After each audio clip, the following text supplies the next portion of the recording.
তিন জায়গায় প্রয়োজনে মিথ্যা বলা যায়।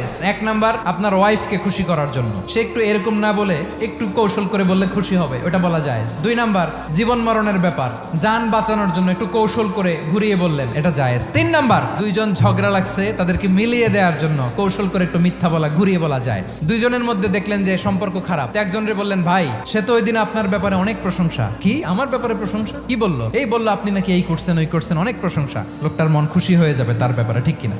আবার তার সাথে যার ঝগড়া, ওরে যে বলুন, ভাই ওই দিন তো সে আপনার অনেক অ্যাপ্রিসিয়েশন করলো, অনেক, সে তো অবাক, কি রে বলে কি? এই যে দুইজনের ব্যাপারে দুইজনের একটু ভালো ভালো কথা বলে দিচ্ছেন, একদিন দেখবেন রাস্তা দিয়ে হাঁটার সময় একে অপরকে সালাম দিয়ে ফেলছে, সালাম দিয়ে বুকে জড়ায় ধরছে, আছে না নাই?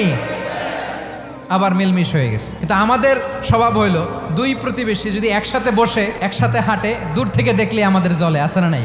ঘটনা কি? এই দুইটার মধ্যে এত মিল কে? এই দুইটার মধ্যে গিরিঙ্গি লাগানো যায় কিভাবে? আল্লাহর কাছে তওবা করেন, এই মানসিকতার যেন আমরা না হয়।